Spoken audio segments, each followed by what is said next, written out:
Olá amigos do canal Síntese, estamos mais uma vez aí. Vamos hoje falar sobre direito constitucional, os princípios fundamentais. Se eu demorar a clicar um pouquinho aí, não preocupa não, é porque eu estou sem mouse, que meu cachorro comeu o mouse aí. Essas coisas acontecem, mas vamos lá. Primeiro vamos falar sobre algumas características dos direitos e garantias fundamentais. A gente tem uma característica que é a relatividade e a limitabilidade, né? Isso daí quer dizer que os direitos fundamentais, gente, falando que é o artigo 1º que a gente vai começar hoje aí, né? Que esses direitos fundamentais que estão no artigo 1º, eles não são absolutos, né? Outra característica desses direitos fundamentais é a inaliabilidade, né? Quer dizer que não é possível você transferir um direito que é teu, por exemplo, direito à vida, não tem como eu transferir para alguém, nem vender um direito, né? Então é inalienável aí, né? Outra coisa é a irrenunciabilidade do direito, né? Ninguém pode se abster do direito que tem. Eu tenho direito de ir vir, agora eu não tenho mais esse direito, isso não existe, né? Outra é a imprescribilidade, né? Ou seja, esses direitos eles não têm prazo, eles são, vamos dizer, entre aspas, infinitos, né? Os direitos fundamentais não têm prazo. Universabilidade é que são direitos que aplicam a todas as pessoas, né? Não tem exceções. No Brasil, todo mundo tem direito ao direito fundamental.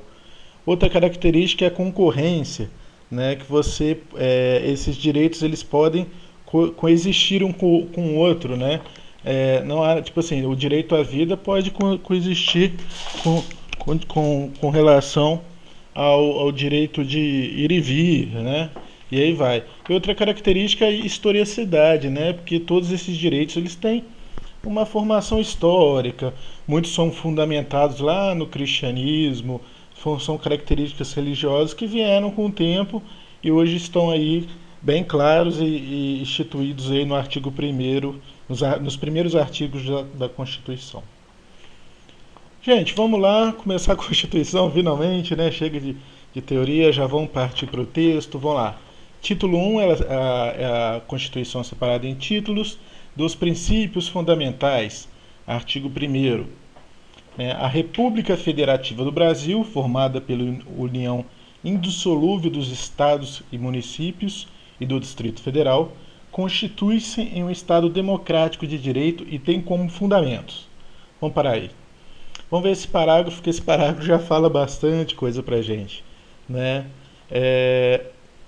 Essas bases ideológicas do Estado brasileiro vai estar sendo apresentadas no artigo 1º a 4º aí da Constituição, né? A gente está vendo o título primeiro, são 9 títulos na Constituição toda, tá? E vamos ver a primeira coisa, ó, a República Federativa do Brasil. Gente, esse é o nome oficial do Estado brasileiro, tá? Brasil já teve vários nomes aí, né? Eu tenho uma nota antiga aqui que está escrito lá, Estados Unidos do Brasil. É bem legal, né? Mas se perguntarem qual que é o nome oficial do Estado brasileiro, você fala a República Federativa do Brasil. Estão vendo aí, né? Artigo 1º, né? Então, beleza. Formada pela união indissolúvel dos estados e municípios e Distrito Federal. Vou pular um slide aqui, ó, que eu quero falar sobre República, União Indissolúvel, Federação, Democracia e Estados de Direito. Isso está bem definido ali no quarto, no primeiro parágrafo. E vamos lá, República, né? República quer dizer coisa pública, né? A gente tem 4 características da República: a eletividade, temporalidade, responsabilidade política e prestação de contas pela administração. Eletividade é que o presidente é eleito, né? A gente tem o direito de escolher os representantes, direto ou indiretamente, né? Só lembrar lá do direta jaz. Né? Eu acho que eu já falei isso, mas só para lembrar que, né, é o direto ou indireto. Né? Temporariamente é que o político tem um mandato.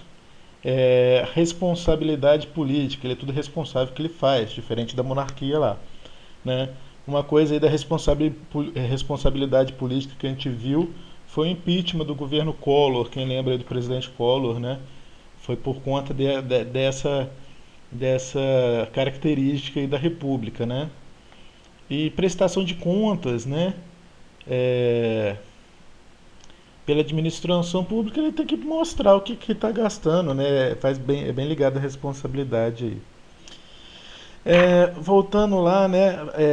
Falar lá, formada pela união indissolúvel dos estados, né? O que seria essa união indissolúvel, né? Que o Estado membro, eu já falei um pouco disso antes, ele não sai da federação, né? Mas nada impede que o Estado se divida. Eu já falei isso em aulas passadas, né? Então a gente tem outra aqui, ó. É, República Federativa, a gente tem a federação, né?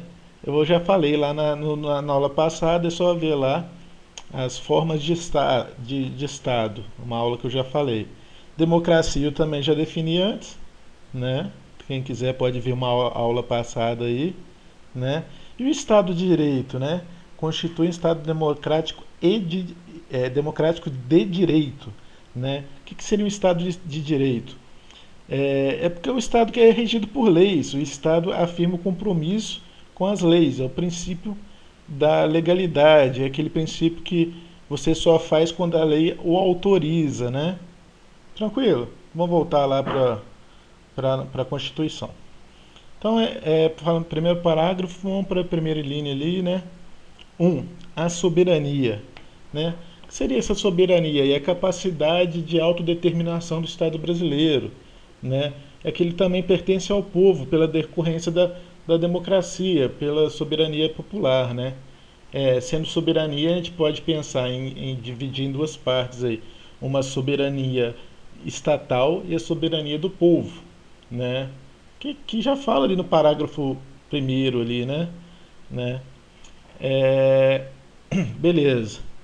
A cidadania, né? O que seria essa cidadania aí? Em linhas gerais, é ter direitos políticos, né? A gente pode dividir em dois sentidos essa cidadania. Num sentido estrito, que é de ter direitos políticos, de poder votar, né? E num sentido amplo de direitos e deveres perante ao Estado, né? Aí, tipo assim, se a gente pensar na forma estrita, a gente pensa na cidadania só daquelas pessoas que podem votar. No sentido amplo, os deveres da gente perante o Estado com a gente, pega todas as pessoas, mesmo aquelas que não podem votar, né? Então isso daí tem dois sentidos, sentido amplo e estrito, né? O terceiro ali é a dignidade da pessoa humana. Gente, isso daí está muito na moda aí para concurso público, né? É que o Estado aí deve decorrer e condicionar uma vida digna às pessoas, ao indivíduo, né? Isso daí está muito ligado a direitos humanos, né? Então, conceder aí o direito fundamental da dignidade da pessoa humana, né? Muito na moda, isso daí cai muita atenção nisso daí, né? O quarto, os valores sociais do trabalho e da livre iniciativa, né? A gente vê uma característica aí de conciliar o capital com o trabalho, né? Uma característica do capitalismo, né? Tem um trabalho. Aí a gente pode cair também bem lá para pensar já na CLT, né? Legislação trabalhista, e na livre iniciativa e os valores sociais do trabalho, a gente pode encaixar aí um pouco, pensar um pouco na concorrência, né? Proteção da concorrência da empresa também, né? Evitar um monopólio e, né? Então, da livre iniciativa. O 5, né? Do pluralismo político, eu já falei na aula passada, nas aulas passadas, que eu falei lá quando eu falei na classificação das constituições, né? Naquela parte lá, quem lembra do critério ideológico. Qualquer coisa, gente, volta na aula passada lá. É, né, do pluralismo político. Gente, não confunde pluralismo político com pluripartidarismo político, né? Então, isso daí pode confundir, né?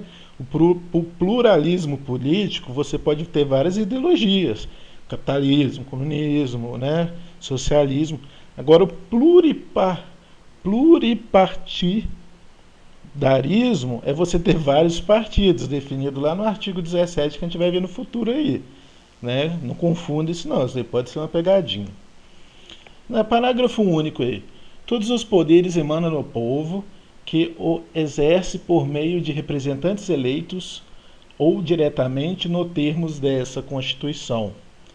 Gente, esse parágrafo único aí ele é uma consagração da democracia representativa brasileira, né? Aquela parte que eu falei lá da democracia direta ou indireta, não? Então, definindo mesmo, consagrando a democracia brasileira. Esse aqui eu já falei, vamos pular. Então, só voltando aqui. Então, esse é o artigo 1º, né? Fala sobre cidadania, dignidade de pessoa humana, valores sociais do trabalho, pluralismo político. Aqui está um esqueminha daquele site que eu falei, Sapo da Vez, né? Que é os fundamentos da República Federativa do Brasil, Sócio de Vaplu, né? Soberania, cidadania, dignidade, valores sociais e pluralismo político. Dá uma pausada, quem quiser imprimir, imprime, né? E um esqueminha aqui muito legal, né? Que define esses fundamentos aí, que a gente está vendo aí, artigo 1º. Próxima aula aí a gente vai cair para o artigo 2º, vamos ver, continuar mais sobre princípios fundamentais. Eu estou correndo, porque é muita coisa, mas é um resumão. Quem quiser pausar aí para ver esse esquema com mais calma. Gente, dá uma curtida aí, compartilha no Facebook, fala com o vizinho, com o primo, com o colega de trabalho. Né? Um grande abraço e até a próxima aula.